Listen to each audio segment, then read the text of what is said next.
Inspigo. Inspiration on the go. Chris, kalau Yes. misalnya kita di kantor nih, itu tantangan klasiknya. Atau mungkin kalau misalnya kita ketemu sama teman-teman yang lagi jualan gitu ya, misalnya kita ke mall gitu kan, ada outlet apa gitu kan, nggak cuma di kantor tapi ya kita teman-teman yang jualan di lapangan pun gitu, biasanya kita udah semangat banget untuk presentasiin produknya, Yeah. ya kan. Tapi prospeknya terus cuman gini, kalau misalnya di lapangan misalnya gini kayak nanti ya saya pikir-pikir dulu gitu.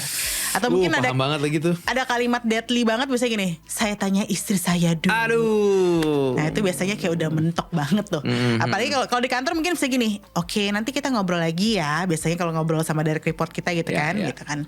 Nah ini kalau menurut Chris itu kenapa ya bisa terjadi? Biasanya apa sih kesalahan komunikasi yang bikin prospek kita ini udah ilfeel di awal? Iya.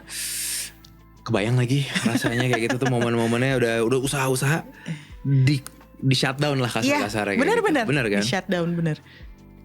Jadi kalau kalimat kayak nanti pikir-pikir dulu, atau nanti saya ngomong sama istri saya, suami saya, itu sebenarnya they're being polite. Dengan Tapi kata udah lain, reject. mereka being polite, padahal mereka pengen bilang, gue nggak peduli apa yang lo omongin barusan. Oh oke.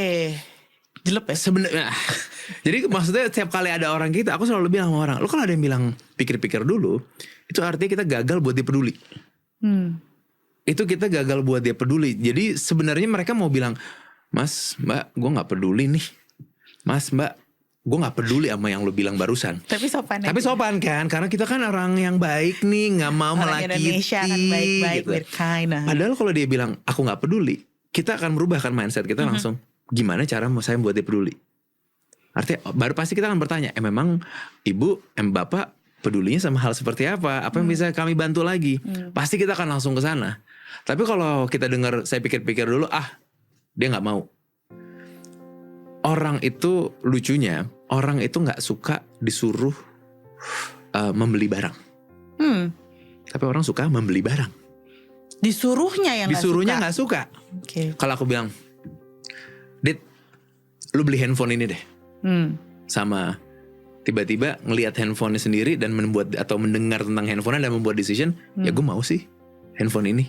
Itu biasanya berbeda kan? Prosesnya berbeda. Jadi goal kita seperti mau kita sales, mau kita di kantor, bukan untuk memaksa mereka untuk beli, tapi gimana membuat mereka mau beli. Itu yang kita harus rubah tuh. Nah kasar-kasarnya bahasanya, jangan langsung dikawinin tuh orang, pacarin dulu, PDKT dulu, PDKT dulu. ngobrol dulu. Jadi aku selalu bilang daripada langsung make the sales, selalu tanya, memang keadaannya seperti apa sekarang di rumah? Misalnya jualan vacuum cleaner, air purifier, pokoknya hal-hal seperti itulah. Memang di rumah sekarang kalau ngebersihin lantai pakai apa, Mas? Jadi pada saat dia ngelihat produk, bukan bilang ini produk kita bagus banget, tapi kita ganti. Di rumah saat ini bersihinnya pakai apa? Itu untuk mulai pembicaraan. Karena kita pengen tahu mereka ada di mana kan. Abis itu kita pengen tahu lantainya yang sering kotor yang ubin apa yang kayu. Ini kotornya kenapa? Oh emang ada anak di rumah. Kita mau gali-gali itu semua supaya kita bisa painting the picture bahwa oh keadaan lu kayak gitu. Baru pada saat udah tahu problemnya kita, ini nih gue ada barang bagus banget. Lo mau pakai nggak? Coba deh. Di situ mereka jadinya mau beli. Tapi mereka kan pada saat datang ke kita belum tentu mikirin di rumah saya ubinnya begini.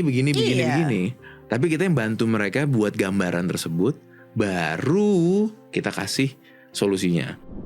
Chris, Yes. lo sebagai seorang komunikator, prinsip utama lo dalam berkomunikasi itu apa sih? Utama ya. Ya. Gue tuh berpegang pada bahasa Inggrisnya tuh the goal of communication is not to give information but to achieve comprehension.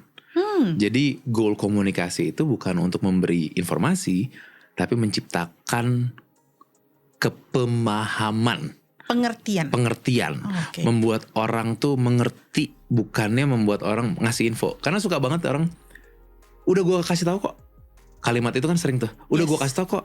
Gue udah bilangin Mas, info dia udah tahu harusnya. Gue sering banget Intinya denger itu. kalau dia belum tahu, ada miskom. Kalau dia gagal tahu apapun alasannya, artinya ada responsibility dari kita untuk membuat itu terjadi. Memang banyak bilang, tapi kan emang dianya yang dong-dong misalnya kayak gitu kan. Dianya gak dengerin gue gitu. Dianya yang apa? Ya artinya kita sebagai the better communicator, kita yang harus making sure, kita yang harus cari cara, kita yang harus lebih kreatif untuk bisa sampai mereka paham. Abis itu ya udah relentless kan, persistence aja gimana caranya terus menerus sampai mereka benar-benar paham. Nah itu yang gue pegang. Jadi bukan nggak pernah salah mereka in a way. Selalu di gue tanggung jawabnya. Sebagai komunikator harus kayak gitu. Responsibility supaya lawan bicara kita paham gitu ya. Bener. Menarik.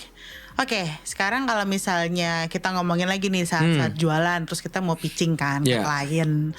Sebelum kita beri pemahaman, biasanya kan ada kayak opening yang harus kita lakukan gitu kan.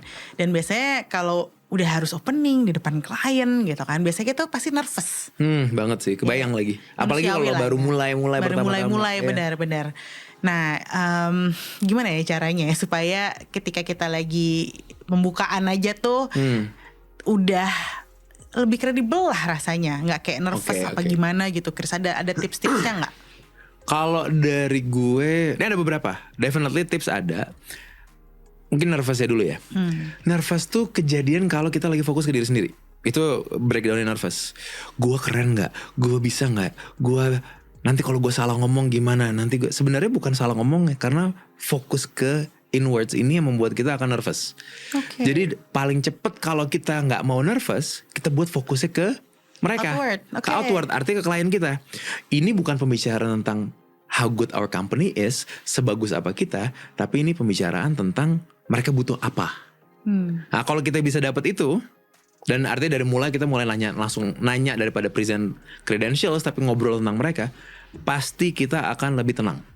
Nanti gue kasih tau lagi deh, ada beberapa tips-tips untuk nurunin grogi gitu. Tapi kalau mulai pembicaraan, gue suka banget. Ini gue juga belajar dari orang lain.